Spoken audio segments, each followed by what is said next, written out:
All right, I better see huge smiles from the four of you, okay? Because all you ever want to do is talk about defense. Now we have even more defense as we welcome Booger McFarland into the show. Let's do a deeper dive into what it takes to play defense at the highest level. This is going to be chicken soup for our defensive souls, okay? Take a look at this clip of Ravens first-round pick Malaki Starks, favorite of mine, when he was asked to break down one of his interceptions. You probably know this one right off the bat when you see what this play is.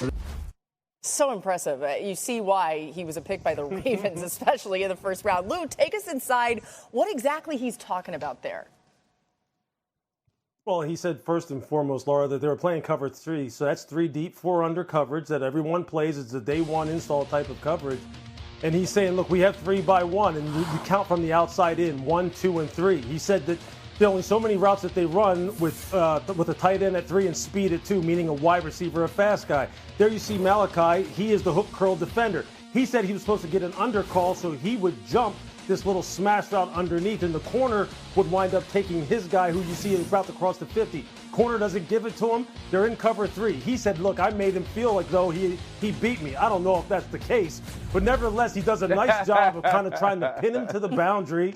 And then he goes up high and high points the football. He should have been outside leverage on that slot fade. And he said, hey, you know what, I was just baiting him. I was trying to get him to throw it, But, that's what he's supposed to say. I'm sure Kirby Smart came to the sideline and was like, you better get your rear end outside on that. You have middle of the field safety help. But what it is, it's cool. Like when you hear that, as RC knows and as Marcus knows and Booger knows, that is sweet music to us when people start talking like that. 3 by 1, tight end at 3, speed in the slot, where's your help, all that stuff. Although, Booger and Marcus, most times they just want to know where the strength is and whether or not they're rushing or playing and run. That's all they want to know anyway. That's all they want to know. Yeah, I love listening to Malaki because you can see it points to the way Kirby Smart teaches defense at Georgia. I got an opportunity to play for Nick Saban, get from most college coaches, and hear Malaki Starks just go through the progression of understanding not only tips and tendencies and formation alignment, but also how he's supposed to play through the integrity of the defense. This is a guy who can make plays on the back end. We saw him play a ton of slot last year, so I'm extremely interested to see how Baltimore will acclimate him into this defense, especially with Kyle Hamilton and Ardarius Washington, who were extremely solid at the safety position. Kyle, obviously a star. How does Malaki Starks factor in? Because Marlon Humphrey is a slot guy as well. Hopefully the people out there listening, now they can finally debunk that theory that everybody on defense is not smart. All you guys do is see ball and hit ball. There's a lot of nuance involved in how we play defense. There's a lot of details involved. And I think you saw a little bit of that in Malaki Starks. We all talked about his workout at the Combine or his pro day, like the numbers didn't exude that of being a first-round pick. But when you see the instincts, when you listen to the football smarts, the football character, you can see why he went first round over guys who tested bigger, faster, stronger, went in the second round. And so that's just a little peep inside what we do on defense. I know we make it look violent, like we just see ball and hit ball, but there's a lot of nuance, dare I say, rocket science involved in some of these defensive complexities. Boy, Boogie, ain't no rocket science. Don't you do that. Come on here with your golf shirt on and try to make us all seem like we Josh Dobbs. There were absolutely, Laura, it was absolutely sometimes I saw the ball and I went to hit the ball. Okay, but that's the nuance of it all, right? Like, you guys, listen, you may be painted a certain way that, you're out here just, trying to attack people, but no. It's delicate at times. It's very smart and strategic, swagoo. I've heard your falsetto, so I know this is true. Go ahead. You already know it. You already know it. Well, we different. We different from RC because RC would absolutely black out in games and not worry about anything but trying to send somebody to the hospital. So he's speaking from a completely different prism than me and Boog and Lou. Yeah, we like to hit people hard, but we were definitely not trying to end them. Here's the thing, man. Like. Right. It always reverts back to the things we heard. And RC mentioned we played for Saban. Lou played for Nick Saban, and Boog obviously played at a very high level. Was a phenomenal D tackle. Half of defense is knowing where to be. Like we used to hear it all the time. Most of the battle is knowing where to be, what leverage to play with, and then you get into the technique, and that allows your athleticism to shine in games. So what he was talking about is something that all of us here understands about defense. Like it's 11 guys, each guy has a responsibility on each given play, and sometimes yes, that gets thrown off kilter, and that's when that elite athleticism or your ability to be instinctual to make plays comes in to play. But I'm telling you right now, and Lou alluded to it, you make a play, you can still go to the sideline and get cussed out. And that's just how it works with a lot of these defensive coordinators and defensive guys, man. So shout out to Malaki Starks. But like Lou said, his ass better have outside leverage in cover 3 because that'll beat Jamar Chase in a few months. Yeah, I can just hear Kirby right now. Hey, but I will say this. There are probably some quarterbacks maybe watching this right now, and they're just like cringing because this is so good. And you guys are proving why you may listen, watch out, quarterbacks. They're smarter than you. All right, let's stay with the defense. Guys, give me your favorite defensive player in the draft this year. Boog, you're up first. Yeah, I'm going to BC and Donovan Ezra-Rockfield. You know, I love guys that are a little undersized, may not be the biggest guy, 6'2", 248 pounds. You call it undersized, but he's got long arms. Second in the FBS with 16 and a half sacks. I just love how he plays, man. Like, he plays like his legs and his hair is on fire, coming off the football, going toward the quarterback.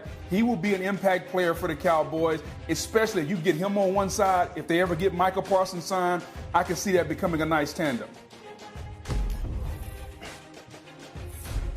Yeah, for me, it's James Pierce from Tennessee, who the Atlanta Falcons moved up in order to get and sacrificed, I believe, a future #1 pick in order to move up in order to get him. But James Pierce has, to me, Javon Curse-like move bodies. That long, angular body at 6'5", 250, who runs 4.4. I mean, come on, that's just ridiculous. That should be illegal in the NFL, all right? And he can absolutely blast you. He's got to be an impact player. Yeah, I'm going with Maxwell Harrison. I call him the congratulator. I call him the Mr. Hug. He was showing love to everybody who was in the green room on that night on draft and Thursday, and what he can do from the defensive side of the ball. He's intelligent. He has ball skills. He runs 4.2. I was told he was one of the best interviews amongst all DBs.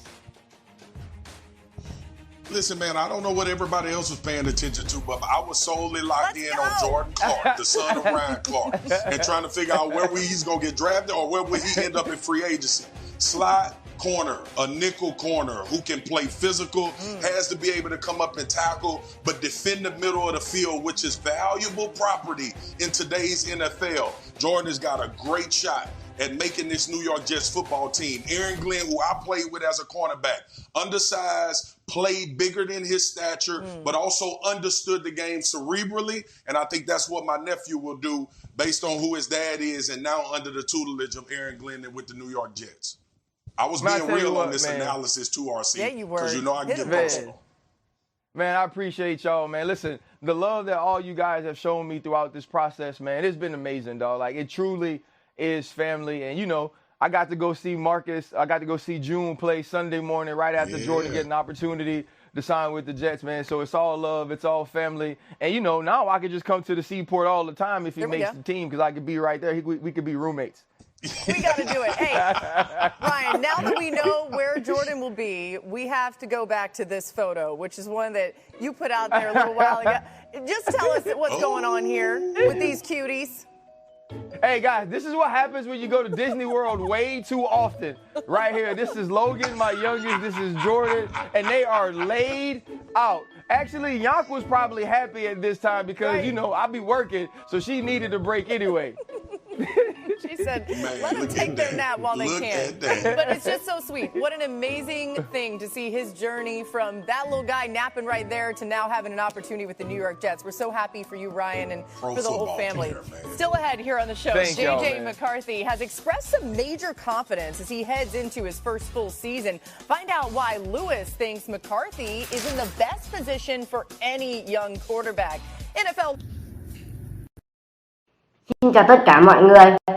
Ngày hôm nay là một ngày quá là đẹp trời để mình đi tô mò. Phải không các bạn? Bây giờ mình sẽ đi tô mò nhé. và các bạn xem video của mình thì đừng quên hãy share cho mình một lượt like và một lượt đăng ký kênh để ủng hộ mình nhé, để mình có động lực ra video nhiều hơn. Và bây giờ chúng ta cùng đi tô màu nào.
Alo, ăn cơm xong chưa?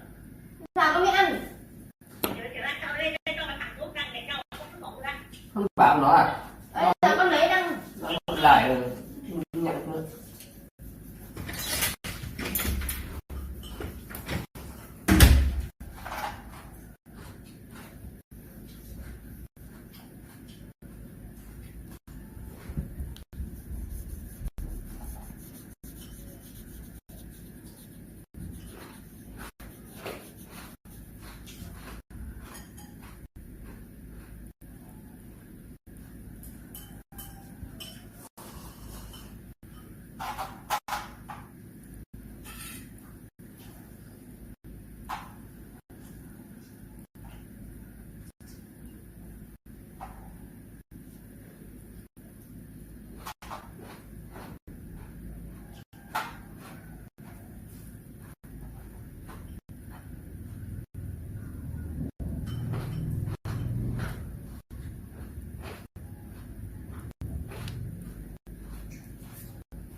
Nghịch nhau à? Nghịch trong đây này. Nghịch nhau ăn xong ngủ được. Ừ. Đấy. Ừ. Đi. Vâng. Nói gì hư vậy? Nói hư thì bố đi con. Đúng rồi.